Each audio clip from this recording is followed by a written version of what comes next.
Halo Sobat Samuel semuanya, selamat datang di podcast Samuel Sekuritas Indonesia. Balik lagi bersama kami, di mana episode kali ini kita akan ngobrolin emiten-emiten yang ada di Bursa Efek Indonesia yang tentunya menarik untuk Bapak dan Ibu cermati sebagai bagian dari strategi investasi. Nah, kalau Sobat Samuel lihat, hari ini kita seperti sedang berada di tengah laut, lengkap dengan kapal tipe Garuda di belakang kita. Yang kabarnya kapal ini baru saja diakuisisi oleh salah satu perusahaan yang akan kita jumpai pada hari ini. Tapi tenang, kita nggak benar-benar syuting di tengah laut kok. Kita sedang berada di Samuel XR Studio di Menara Imperium, di mana teknologi imersif membantu kita menghadirkan pengalaman visual yang lebih hidup dan interaktif. Dan sekarang tanpa berlama-lama lagi, kita sudah kedatangan tamu spesial, Bapak Kevin Wong, Direktur dari PT Buana Lintas Lautan Tbk, atau yang lebih kita kenal dengan kode saham BUL. Halo Pak Kevin, selamat datang di podcast Samuel Pak. Halo, ya Pak Johan. Nice to meet you Pak. Good to meet you. Oke, mungkin sebagai pembuka nih Pak, mungkin bisa dijelaskan dulu kepada sobat-sobat Samuel mengenai emiten BUL ini, bergerak di bidang apa, dan sekarang prospek dan ini bagaimana Pak? Ya, oke, terima kasih Pak Johan. Untuk yang baru mengenal BUL, selamat kenal. Ya, kalau BUL sendiri didirikan di tahun 2005 untuk berfokus ke bisnis oil and gas tankers gitu. Ya. Nah, pada awalnya waktu tahun 2005 fokusnya adalah untuk dalam negeri dan juga untuk disewakan. Nah, pada saat itu boleh dibilang hampir semuanya disewa oleh Pertamina karena memang kebutuhan dalam negeri sangat tinggi. Nah, tetapi karena memang dari pertama fokus kami adalah tingkat safety dan quality internasional, maka dari itu berangsur-angsur kita juga melihat ke pasar internasional. Maka dari itu di tahun 2019 kita berkembang cukup pesat di pasar internasional dan sekarang boleh dibilang kami BUL satu-satunya perusahaan tanker Indonesia yang mendapatkan pendapatan primarily dari luar negeri gitu. Nah, di situ yang kita lihat adalah suatu yang titik beda antara BUL dengan perusahaan tanker lainnya. Nah, itu posisi yang cukup baik pada saat ini karena itu membuat kami bisa mengembangkan BUL ke depan berandalkan 4 pilar usaha. Satu, tetap di oil tankers, dan kedua adalah mengembangkan bisnis LNG tankers. Ketiga adalah mengembangkan bisnis FPSO, FSO kami. Dan keempat adalah bisnis FSRU. Maka dari itu kita melihat tahun 2026 adalah permulaan transformasi BUL ke depan. Oke, jadi bisa dibilang ada beberapa catatan yang menarik Pak ya buat tadi dari pernyataan Bapak. Mungkin kita akan bahas satu persatu Pak ya. Mungkin saya penasaran dari yang pertama itu terkait dari pivot strategi nih Pak. Ya. Dari yang sebelumnya serving domestic client, sekarang ke international market.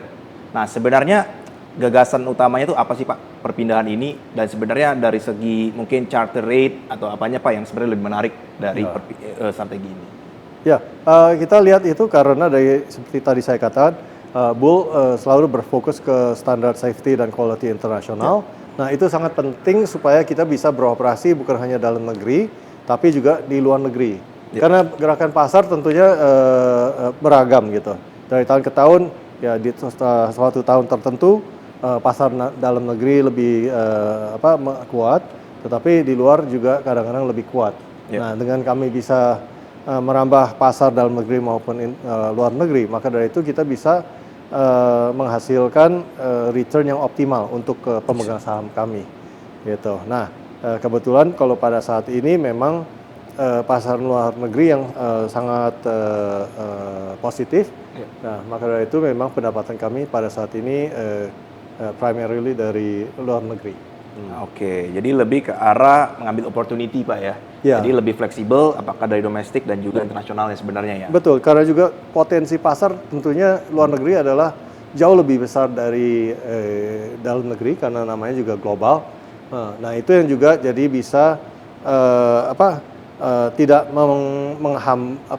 mengekang potensi perkembangan BUL. Gitu. Oke. Nah Pak, untuk sebagai gambaran saja untuk sobat-sobat semua juga, buat dari BUL sendiri sekarang portofolionya punya berapa kapal sih Pak? Dan sebenarnya persentase terkait dari charter, time charter atau dari spotnya itu berapa persen untuk sekarang ini? Ya, pada saat ini kami ada 12 kapal. Ya. Nah, dan ke depan ini kami before the end of this year ya, kami sangat we would be very disappointed kalau nggak a lot more than 12 kapal. Gitu. Oke, berarti akan ada penambahan ini di tahun ini Pak ya? Oh tentu, yes. I see. Kalau untuk dari umur asetnya sendiri Pak, kira-kira di berapa tahun nih Pak? Dan bisa tahu nggak sih Pak, sebenarnya charter rate itu lebih untung kalau sebenarnya dari spot atau sebenarnya dari time charter ya kalau untuk sekarang ini? Itu juga tentunya tergantung dari what phase of the market gitu. Ya. Kalau generally memang itu charter itu yang lebih stabil tentunya. Oke. Tetapi by definition on average time charter itu profitability-nya akan somewhat lower. Ada pro and cons-nya lah. Tidak mungkin yang the highest stability dan juga the highest profitability on a long term basis gitu. Nah, kalau kita lihat pada saat ini profitability time charter dibandingkan dengan spot jauh lebih tinggi. I see. Berarti for current time, spot ini lebih menarik Pak ya? Oh yes, Tapi betul. memang time charter menyediakan sebenarnya stabilitas gitu ya. Jadi Betul. mix dari keduanya ini sangat penting buat kelanjutan bisnis dan juga return buat investor tentunya. Betul. Dan juga kita juga sesuaikan strategi kami tergantung dari fundamentals yang kita dapati dari analisa kita. Contohnya nih, kalau misalnya shipyards itu masih kosong semua, terus orang pesen kapal banyak banget, gitu. Nah, kita mungkin mesti lebih berhati-hati dan get more contracts for ships gitu. I see. Tetapi kalau saat ini di mana galangan kapal semua penuh dengan kapal-kapal tipe lain, baik container ships, LNG ataupun yang lainnya, kita lihat supply kapal tanker itu ke depan relatively limited. I see. Dan karena itu kita lihat this very strong market bisa exist untuk an extended period. Mungkin at least 2 tahun ke depan, maybe even 3 tahun at least. I don't see it going down anywhere. I see. Given the current situation Pak, dan juga kan kita lihat charter rate juga lagi tinggi. Sebenarnya entry barrier industri ini gimana sih Pak? Terutama untuk mendapatkan kapal gitu. Tadi kan sudah dijelaskan akan ada penambahan buat dari portofolio nih Pak.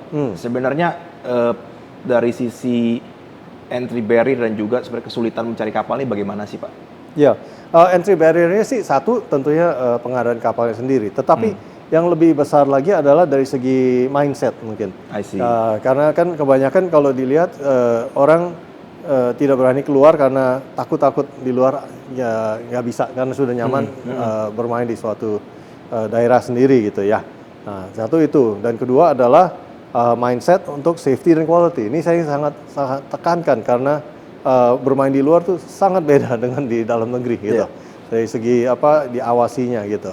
Nah, dengan kita bisa memenuhi dua kriteria itu, baru kita lihat ya hambatan lainnya mungkin seperti pengadaan kapal. Tetapi karena memang kita lihatnya secara global, jadi itu pun juga relatively tidak terhambat karena pasarnya saking luas dan deep dan liquid.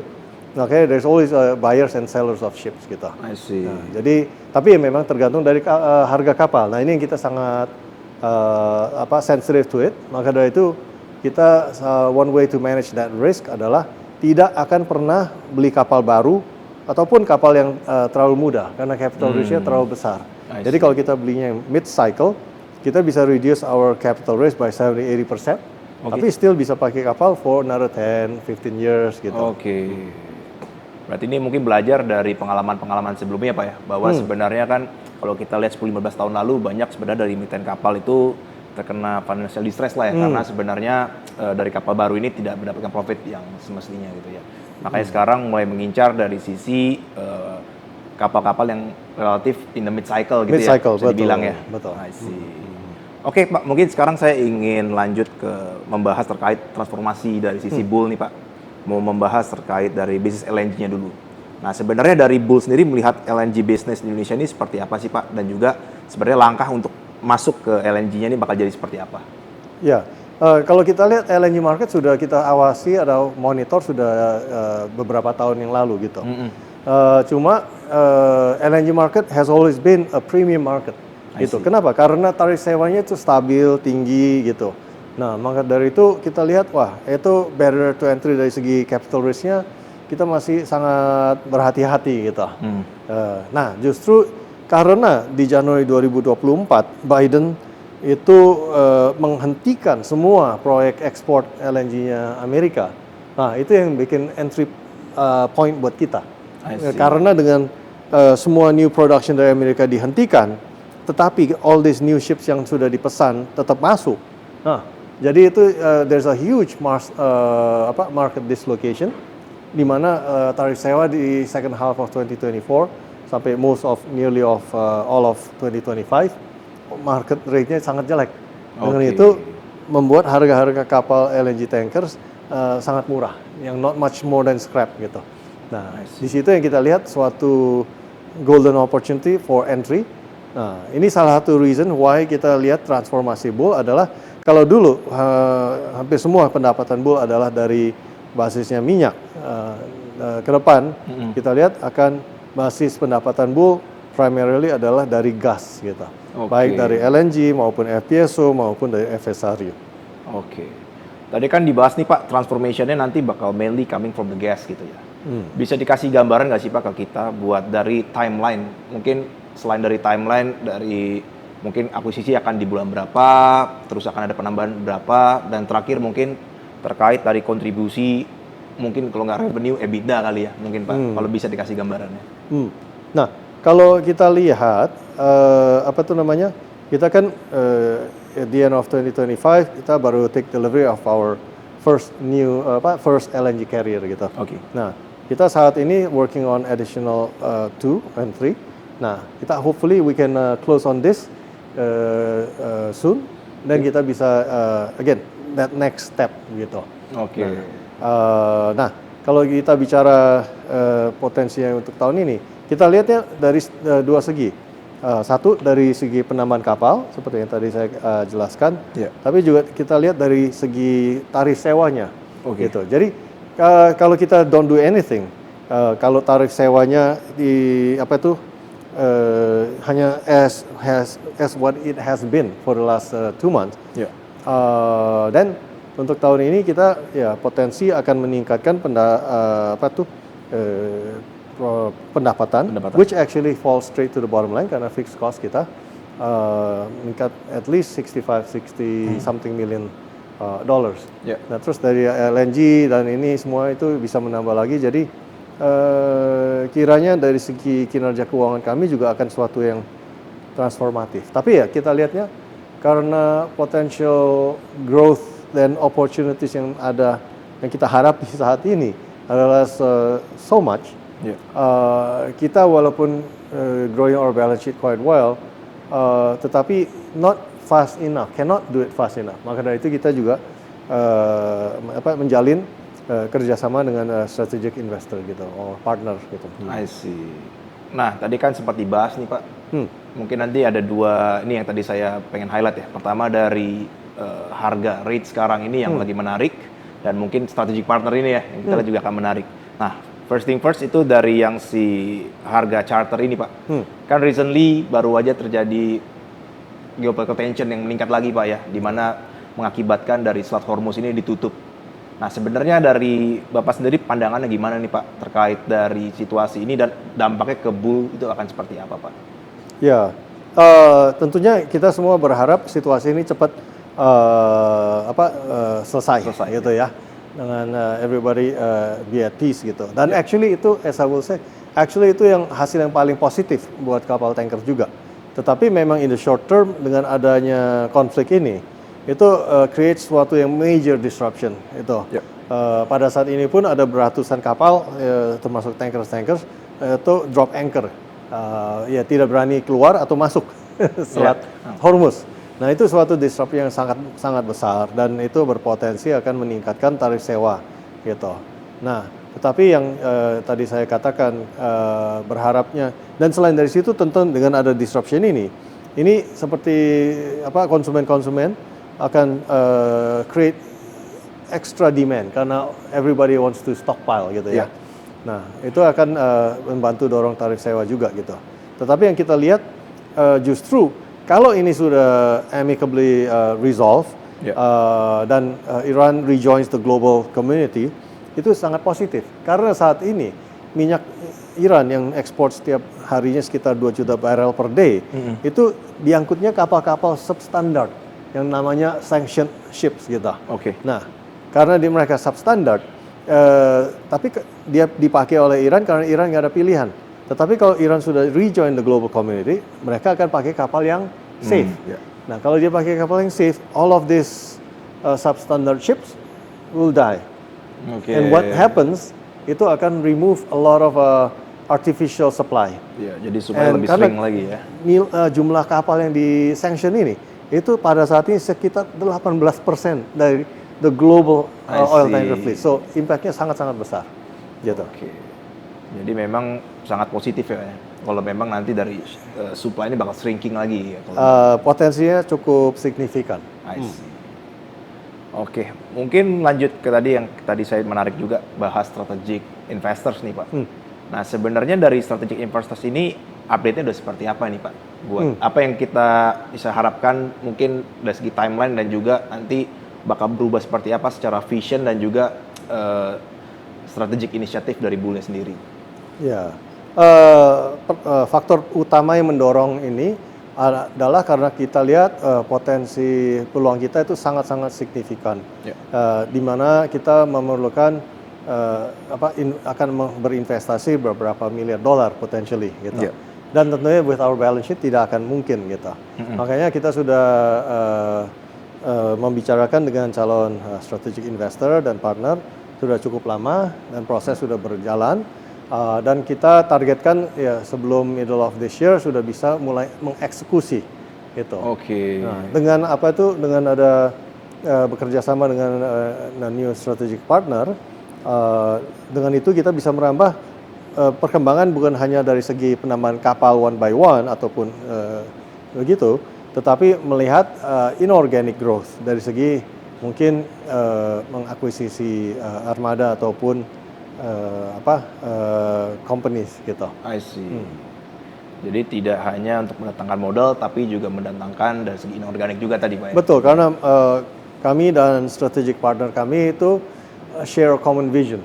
Bahwa saat ini adalah peluang yang sangat-sangat baik untuk mengembangkan bisnis di 4 pilar itu. I see. Berarti kita tunggu update-nya di mid-year ini Pak tadi Pak ya? It's going to be a very busy year. Alright Pak Kevin, mungkin sebagai penutup ada closing remarks untuk Bull dan juga untuk podcast pada hari ini. Ya, memang kalau dengar saya katakan hari ini itu seperti kayak optimistic banget gitu. Tapi memang ini we're living in unprecedented times gitu. Jadi yang selain tadi Iraq situation yang kita bisa lihat tolak ukurnya dari Venezuela, it's going to be very positive once it's fully resolved. Tapi selain dari situ juga ada faktor, ada new party yang namanya Sinokor dan Aponte itu yang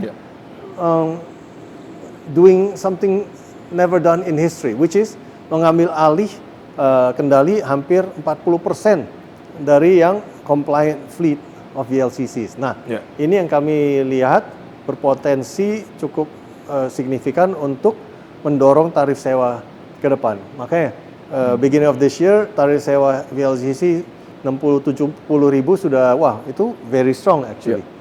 Sekarang tapi sekarang sudah sampai 269 ribu per day. Nah, jadi kalau kita lihat dari tolak ukur dari history, in 2019 VLCC dulu sempat 309 ribu per day. Jadi kita lihat memang so many growth opportunities untuk Bull di tahun ini dan ke depan. Maka dari itu ya kita perlu dukungan tambahan dari partner strategis. Oke, terima kasih banyak Pak Kevin atas waktunya. Nah, gimana Sobat Samuel? Sudah makin kenal kan dengan saham Bull dan bagaimana strategi bisnis ke depannya? Sebagai pengingat, seluruh pembahasan dalam podcast ini bersifat informatif dan bukan merupakan ajakan membeli atau menjual efek tertentu. Keputusan investasi tetap perlu disesuaikan dengan profil risiko dan tujuan keuangan masing-masing. Jangan lupa terus percayakan portofolio investasi Anda bersama Star by Summer Sekuritas Indonesia. Bisa langsung kalian download di App Store, Google Play, dan juga App Gallery. tetap bijak berinvestasi, dan terus update insight Anda di sosial media kami. Jangan lupa follow dan subscribe. Sampai jumpa.